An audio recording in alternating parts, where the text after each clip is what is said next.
జన నిర్ణయాన్ని వ్యతిరేకిస్తూ చిత్తూరు జిల్లాలో మూడవ రోజు ఆందోళనలు ఉవ్వెత్తున సాగుతున్నాయి. జిల్లా వ్యాప్తంగా విద్యా సంస్థలకు సెలవులు ప్రకటించారు. లీలామహల్-కోడెలలో సమైక్యవాదులు ధర్నా నిర్వహించి మానవహారంగా ఏర్పడ్డారు. తిరుమలకు వెళ్లే బస్సులను అడ్డుకున్న సమైక్యవాదులు టైర్లలో గాలి తీశారు. బస్సులు లేకపోవడంతో వెంకన్న దర్శనానికి వచ్చిన యాత్రికులు ఇబ్బందులు పడ్డారు. తిరుమలలోని శంకరంబాడి సర్కిల్ బస్టాండ్ వద్ద రాస్తారోకు వచ్చేశారు. రోడ్లపై టైర్లు కాల్చి నిరసన వ్యక్తం చేశారు. పూర్ణకుంభం కోడలి వద్ద కారుకు ఆందోళనకారులు నిప్పు పెట్టారు. ఆర్టీసీ బస్సులు డిపోలకే పరిమితమయ్యాయి. 4 కాళ్ల మండపం వద్ద విద్యార్థులు మానవహారం నిర్వహించారు. సమైక్యాంధ్రకు మద్దతుగా తపాలా ఉద్యోగులు విధులు బహిష్కరించారు. పుత్తూరు బైపాస్ రోడ్డులో ధర్నాతో వాహనాల రాకపోకలకు తీవ్ర అంతరాయం ఏర్పడింది.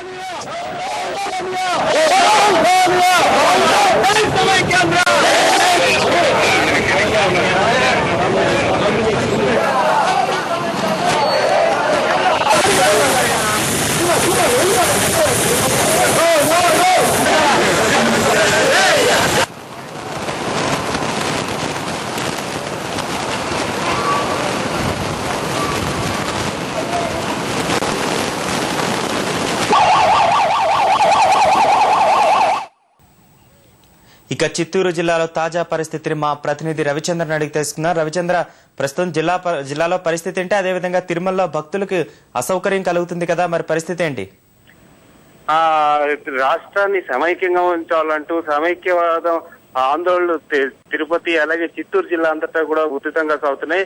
మొత్తానికి ఎక్కడికెక్కడ ఈ భారీగా విద్యార్థులు, ఉద్యోగ సంఘాలు, తపాలా, బిఎస్ఎన్ఎల్ ఉద్యోగులు కూడా భారీ ప్రదర్శన నిర్వహిస్తున్నారు. రియా ఉద్యోగులు, రియా నర్సులు, రియాలో పనిచేసేటువంటి సిబ్బంది అలాగే ప్రైవేట్ వైద్యులు కూడా భారీ ఎత్తున నిరసన ప్రదర్శనలు చేస్తున్నారు. తాము వైద్యపరంగా తాము తీవ్రంగా నష్టపోతామని, ఏదైతే ఈ రాష్ట్ర విభజన వల్ల వైద్యపరంగా తాము తీవ్రంగా నష్టపోతామని తక్షణమే కాంగ్రెస్ తన నిర్ణయాన్ని ఉపసంహరించుకోవాలని చెప్తూ భారీ ప్రదర్శన చేపడుతున్నారు. అలాగే ఇటు జిల్లా అంతటా కూడా మదనపల్లిలో కూడా ఉదయం నుంచి కూడా నిరసన ప్రదర్శనలు జరుగుతున్నాయి. చిత్తూరులో మొత్తం దుకాణాలు, విద్యా సంస్థలు మూతపడ్డాయి.